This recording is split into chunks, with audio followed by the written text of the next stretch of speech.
why would they want to cut social spending, the people that are doing this? The neocons? Yeah. What do people think? Well, first of all, social spending does not put a dividend check in the mail to people. In other words, it's not private. Therefore, you don't get a quarterly dividend check. Anything that's, quote, been privatized, somebody's making money. That comes in the form of dividend checks to people who own stock in those privatized companies. I don't have stock in a social welfare agency. I don't have stock in whatever, a food program, a food pantry. So it's possible to make more wealth. Yeah, privatization is the buzzword these days. And they wanted to privatize jails, and we saw what happened there with the judges up in Scranton, Wilkes-Barre. They got kickbacks from privatized jails, corrupt judges. So I'm sorry. Go ahead. No. So thank you. So it didn't work for trickle up. No. Right. So the point of this extremely complicated tangent, with your help, is that the crisis that we're in is hitting working people, the working poor, the majority of the country, very seriously. An economist named Andy Sum at Northeastern University did a study correlating unemployment rates with income levels. At the top, it's full employment. The bottom 10% are at depression level unemployment, and it's exactly correlated in between. So at the bottom of the economy, we're in the Great Depression, and most of the country is in very serious shape. But at the top, it's cruising along like nothing happened. Mm-hmm. So that means that people are motivated to find solutions, really motivated, because this isn't going away anytime soon, nor is the state and local budget crisis. We need money. We need money for social programs. We need a massive jobs program. Whenever you try to get that through Congress, the response is, how are you going to pay for it? Well, we have an answer. Cut military spending. You could make us more secure and more secure economically and more secure in our families and communities. That's a message that goes way beyond the peace movement.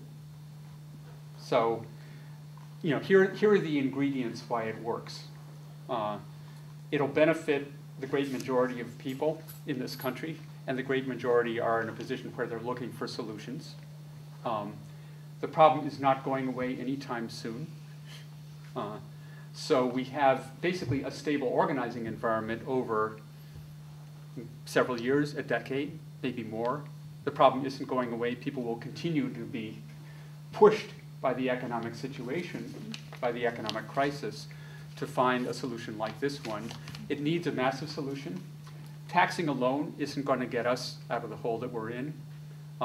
It's politically and maybe financially unfeasible to restore taxation on the rich that Bush and Reagan cut to the level that's needed to bail us out. Certainly at the state and local level it is.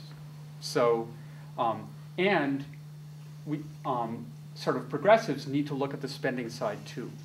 We can't just go to people, as some groups are, and say, let's patch up the tax system, let's bring a little more revenue.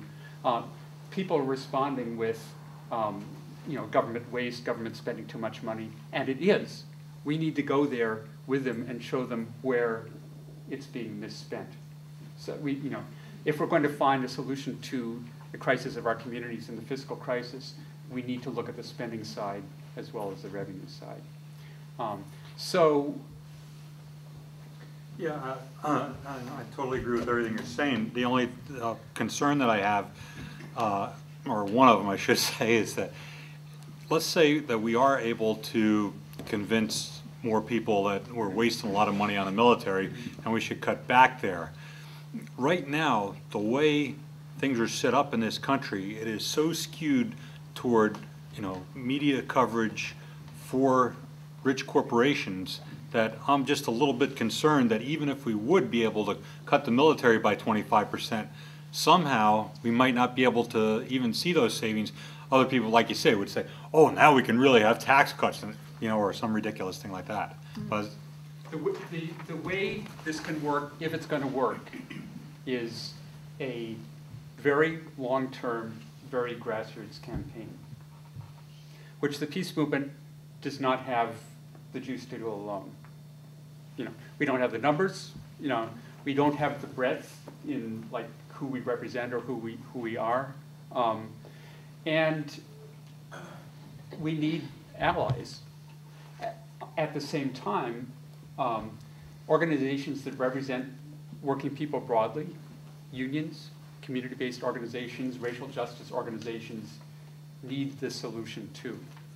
So we're talking about building an enormous coalition.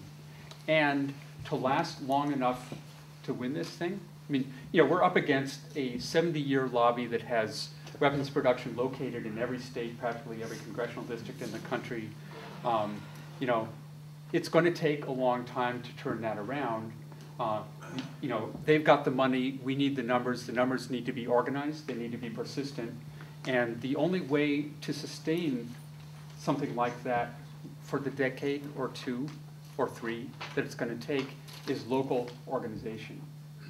You can't sustain a purely national effort over that length of time. It's got to be rooted in communities where people are living, working, trying to find jobs, trying to fund the programs, trying to raise their families, looking for the resources to prosper and make their communities work. And it's got to be completely engaged with all of the fights that people wage to do that. So what we're talking about is basically moving beyond the way the peace movement has been framing the issue and framing it as a peace and justice issue. We need allies. Our allies need the money. And they need help figuring out how to deal with the argument over security, which we haven't done that great a job of, but at least we have some idea of what the terms of the argument are. So we need each other in this coalition, and that's the basic premise of what we're trying to put together. Secretary of Defense Gates, I think, has been trying to save some money recently. I have a feeling nobody in the establishment is interested in it. And of course, politicians don't like to stop building things in northwestern Pennsylvania, right? And even so that, but the very fact that he has made a deal about this, he's fired 50 generals or something, as I understand. Isn't this something we can hang on to a little bit or take advantage of? It's a sign that change is coming, that the Pentagon budget is no longer untouchable. And we'll talk more about that. That's incredibly important. However, Gates merely wants to move money from wasteful programs into more efficient programs that deal with the enemies he's defining. So we can't let him frame the issue. At the same time that Gates was is looking for reductions in our military budget, he and others in the Obama administration have expressed serious concern about proposed reductions in the UK's military budget. They're doing that. And it seemed to me the proper U.S. response is, yeah, you go and do it and lead us and show us how to do this, rather than, if you cut, then maybe you can't go to war with us. That would be attractive too.